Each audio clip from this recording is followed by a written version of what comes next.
Hello everyone, আপনারা সকলে কেমন আছেন? তো আপনাদের সামনে একটি নতুন ভিডিও নিয়ে হাজির হলাম। দেখতে পাচ্ছেন আমার কাছে আছে, বর্তমানে আমি আনবক্সিং করতেছি ট্রিপল এ ব্যাটারি চার্জার, এই যে এইটা, এবং সাথে আছে ট্রিপল এ ব্যাটারি। এই ট্রিপল এ ব্যাটারিগুলো আমরা সাধারণত একবার ব্যবহার করলে আর পরবর্তীতে ব্যবহার করতে পারি না, সেজন্য আমি এটা রিচার্জেবল নিয়ে আসলাম, যার কারণে আমি এগুলা বারবার ব্যবহার করতে পারবো। তো এই যে ব্যাটারি দেখতে পাচ্ছেন আমার হাতে বর্তমান, এই ব্যাটারিগুলো হলো 1200 mAh ব্যাটারি।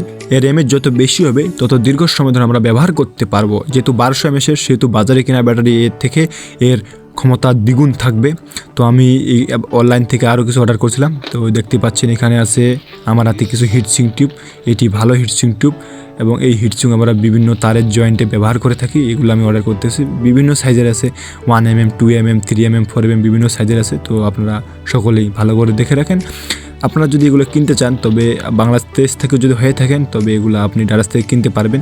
তো এখন আমি এই ব্যাটারিগুলো আনবক্সিং করি। তো আপনারা দেখতেই পাচ্ছেন এই যে এই ব্যাটারিগুলো। তখন আমি এটা দেখবো আর কি এই ব্যাটারিগুলোর সাইজ কেমন।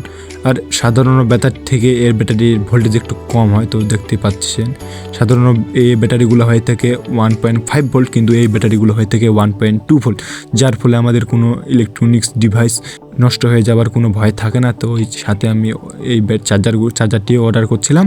তো আপনারা দেখেন এর লুকটা কেমন। এই চার্জারটি অনেক ভালো। যদি ব্যাটারি ফুল চার্জ হয়ে থাকে তাহলে এটি সবুজ বাতি দিয়ে আমাদের বোঝায়, আর যদি চার্জিং অবস্থা থাকে তবে রেড বাতি জ্বলে। তো আমরা এখন এটা টেস্ট করব। তো এই দেখতে পাচ্ছি আমি চার্জে লাগাই দিচ্ছি। আর এইটা ব্যবহার করার জন্য আমাদের যে কোনো একটি 5 ভোল্ট 2 অ্যাম্পিয়ারের বেশি একটু চার্জারের প্রয়োজন। এমনি 5 ভোল্ট মোবাইল চার্জারগুলো দিয়ে আমি চার্জ দিয়ে থাকি। আমি ব্যবহার করলাম, অনেক ভালো। এটা দিয়ে আমি আরসি ট্রান্সমিটার, রিসিভার বিভিন্ন কাজে ব্যবহার করছি, কিন্তু বর্তমান আমি ভালো ক্ষমতা পেয়েছি এবং আমি বারবার ব্যবহার করছি। তো আজকে এখান থেকেই দেখা হবে আরও কোনো নতুন ভিডিওতে। আমার ভিডিও দেখার জন্য বর্তমান আপনাদের সকলকে ধন্যবাদ। দেখা হবে পরের ভিডিওতে।